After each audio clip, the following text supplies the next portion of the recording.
Hi everybody, this is Camilla and this is the YouTube channel Translation Aids, and if you want to, you're more than welcome to subscribe.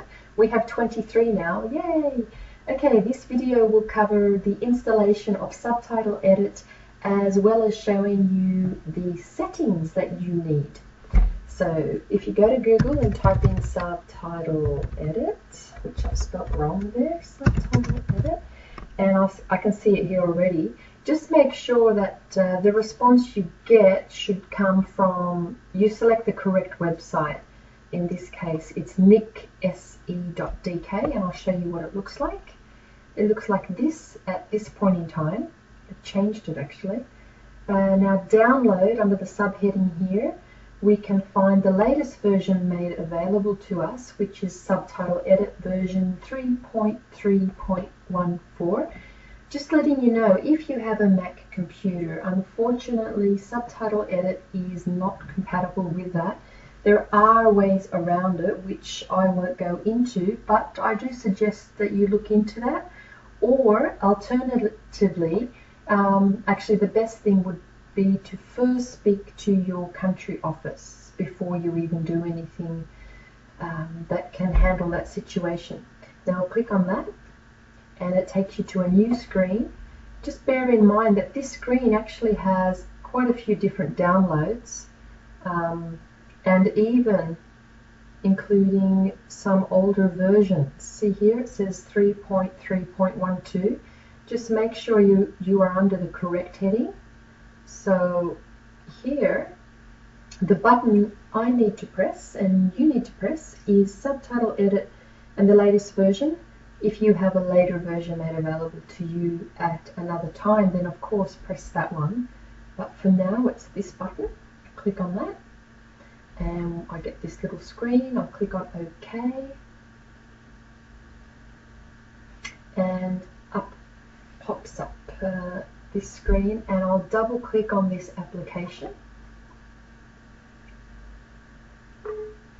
and here we go. Click on that. Yes. Okay, I want mine in English. If you want yours in another language, just simply click on this little arrow and the Dropbox menu appears, and you might want Suomi, for example, or Svenska, like that, but I will have mine in English, and then press OK, and then we get the wizard. Click on Next. Here we get the license agreement. Click on I accept the agreement, and after reading through all of this over a cup of coffee or two, you click Next, and here I will accept the default location. Click Next. Select components, leave them as they are. The default settings are fine. Click on Next, and click on Next again.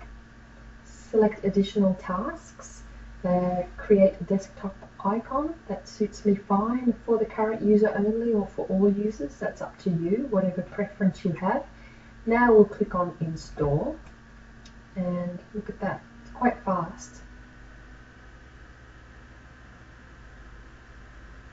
It's a good idea to always keep your subtitle software updated, because there are regular updates. There might be a bug fix or an improved function, and as you can see here, this particular version was created 23rd of February 2014, and they've even written here in this big long list what they have improved.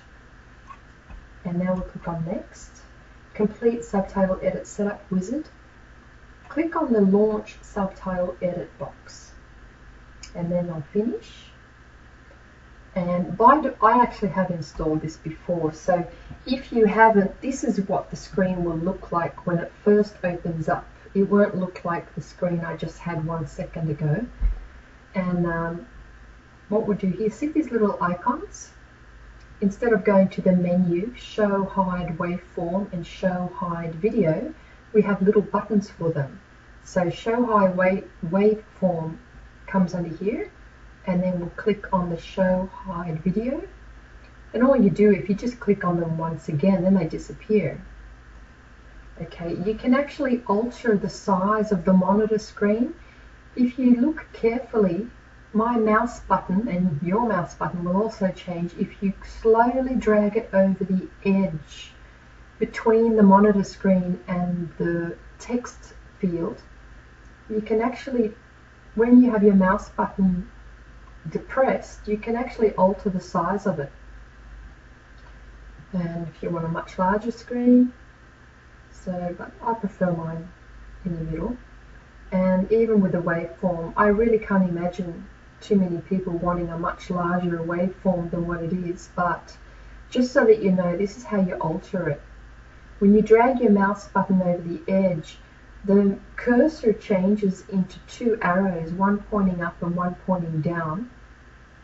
And when you drag your mouse over here, it changes into two arrows, one pointing to the right and one pointing to the left. And that's when you can click your mouse button, keep it down and drag it. Okay, now we need to go to the settings. This is really important. And if you have an older version of Subtitle Edit, I will go to this menu here because you will not have it in the Options Settings menu. So let's first go to Tools. We'll scroll down to Minimum Display Time Between Subtitles and select that. Make sure, by default, your settings will not be on 80. I have already installed this before, and so my settings are left in the memory. So you need to manually adjust these. Minimum milliseconds between lines should be set to 80, and the frame rate info should be set to 25. And to save those settings, please always make sure you click on OK. And now we'll go to Options, Settings. And presto, up comes a little box, and under the General tab, we have the default frame rate again. That's at 25. The default file encoding, you need to change that if you are translating into Swedish, change it to 1252 Western European.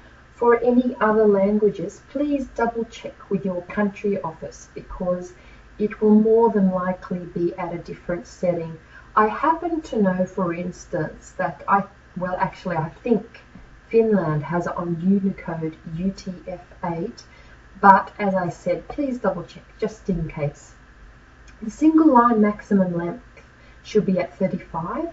Maximum characters per second is 13. I'm just reading through these because not everybody's internet connections are the same, and if it's a slower connection, the clarity will be compromised and they will not see this very clearly. So that's why I'm reading through them. The minimum duration in milliseconds is 2000. The maximum duration in milliseconds is 6,999. Here, because I have the updated version, I have got this menu in the settings box, which you won't have if you don't have the latest version. So the minimum gap between subtitles in milliseconds is 80. Unbreak subtitles shorter than 34. Subtitle font is Tahoma. Subtitle font size is 10. Please do not change the size here.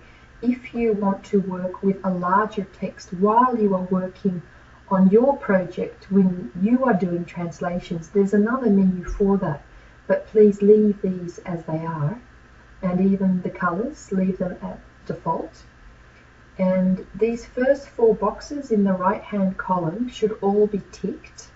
And then we'll move down to the menu item where it says allow edit of original subtitle. Please have that ticked, as well as the prompt for delete lines. Have that ticked as well. And time code mode, you will need to change that because I think by default it's on the other menu item. It should be in hours, minutes, seconds, and milliseconds. If it isn't, click on the little arrow and select it. And the double clicking line in main window list view will, please have it set to go to video, pause and play. Pause means position. And if it isn't, just click on the arrow and select the correct one.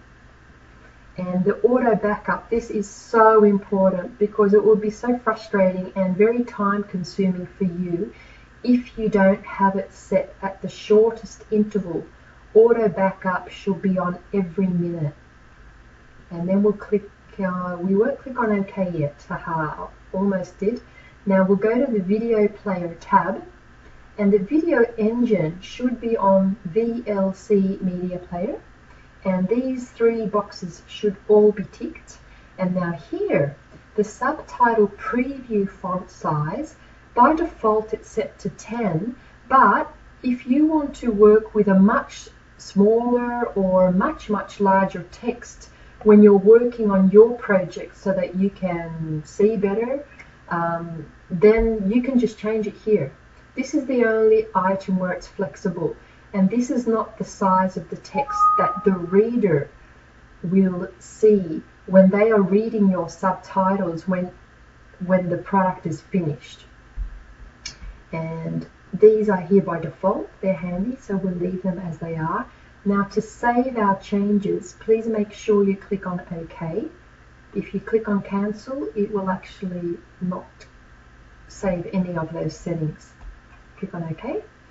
And just so that you know, if you by any chance in the future ever open up another translator's translation file, for instance an SRT file, then chances are that especially if they are translating into another language, that their encoding will be different. So when you open up their file, this encoding will change automatically to whatever their encoding setting was placed on. And when that happens, you need to be mindful of always checking this, changing it back. But that's not enough. You actually need to either A, overwrite their file with your correct encoding, and to do that you go to File and then Save, or if you don't want to overwrite their file but to save that file in another name so it keeps your encoding, then you just simply go to File and Save As. And that's pretty much it for now, except there is one other thing which is really good. Remember how in the settings menu you had auto backup saved to every minute or set to every minute? You go to File, and if you lose your work, or if you've done a mistake, or if you've imported text or done anything where it has actually altered your translation to such a degree that it's so much easier for you to go back to an older version of your translated work, then this is the menu item you go to. It's File, Restore Auto Backup, and what you do is you look at the time and the date. So make sure if you've done your translation today, you go to today's date, and you can even open all these different versions, and if you're happy with that version that you opened up, then you File and Save As, so that you can overwrite that file that got messed up. I hope this has helped, and we will see you soon, or you will see me soon. Bye bye.